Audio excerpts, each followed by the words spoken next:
I can't stress this enough, but be prepared, especially during this winter season.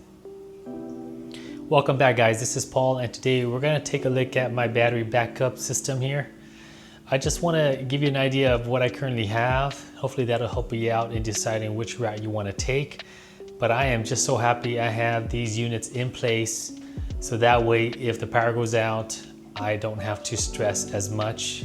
And I know that these systems will kick into play and my tank will continue running. All right, guys, I am in my shed here, and before we talk about my new battery backup solution, let's take a look at what I had before. All right, this is the Honda EU2200i. This is the unit that I had before in terms of being my main backup power source, and it actually runs great. And the main reason why I stopped using this is because a lot of the times when the power goes out at nighttime, I'd have to come out and turn this on, and it's just noisy at night, and the neighbors may not like it, especially when the power is out and it's very quiet outside. This unit has to be maintained, which is kind of the downfall. You got to make sure you drain the gasoline out, and you got to make sure that it's stored away properly. And if you don't store it away properly, then it's hard to start the engine when you really need it. It takes me about 10 to 15 startup pulls just to get it going, and then I'd have to wait for it to warm up before I can quiet it down a little bit with the special feature that Honda has built in, which is this feature right here, Eco Throttle. If I turn that on, the whole unit runs a little bit lower, and that is to ensure that it runs as quiet as possible. So it's throttling the throttle, but that only works once the unit is kind of up and running for 10-15 minutes. The other downfall about the Honda unit is that you have to physically pull it out, put it away from the door somewhere outside, and then run a long extension cord inside the house. And normally when I do that, I'm always up with the unit monitoring it just to make sure that nothing goes wrong, because the last thing I want is for this unit to start a fire or for something to happen that can create a bigger issue. And then along with that, I normally have to close my sliding door and tape the gap within the sliding door, because otherwise the exhaust fume from this power generator will get inside the house. In terms of battery backup, I have a backup to the backup just in case, because batteries don't last forever. So I have this one here that I've been running for a while, and it's all the way down here. These guys been running fine for a while and they're still connected. They've been running for a few years now. So this is the main unit, and its extra battery pack is over here. I have a video that I have put up regarding this. I'll link that at the very top here. But this unit doesn't last that long. So that's why I decided to get my new unit over here. This is the Anker F2000. One of the main benefits why I like this new unit is that my system plugs directly into this battery backup, and that ensures that if the power goes out, this unit will kick in and take over and provide power to the fish tank. So currently right now it's drawing about 656 watts. And if I was going to simulate a power outage by pulling off the cord, this system will be able to provide about 2.5 hours of runtime until the power or the battery is depleted.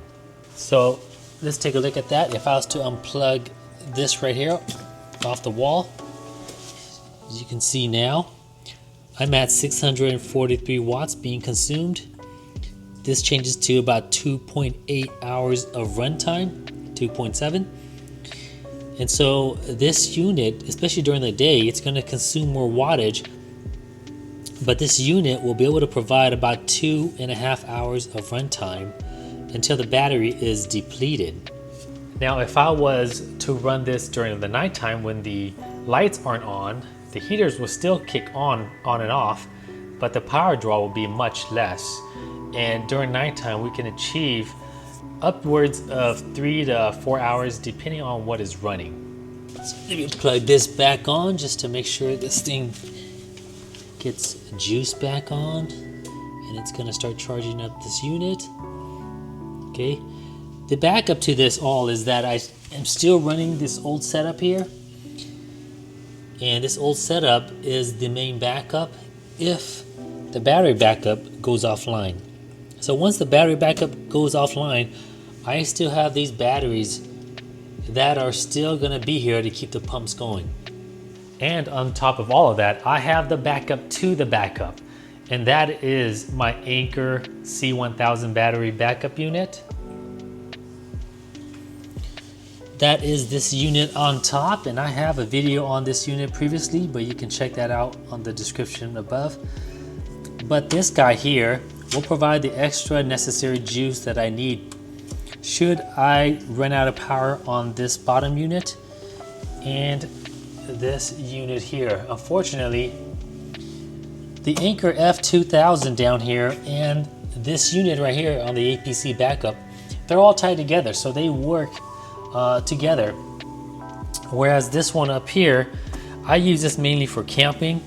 But worst case scenario, if I'm home and I need to, I can plug everything into this unit and provide another, probably around another hour to hour and a half of runtime.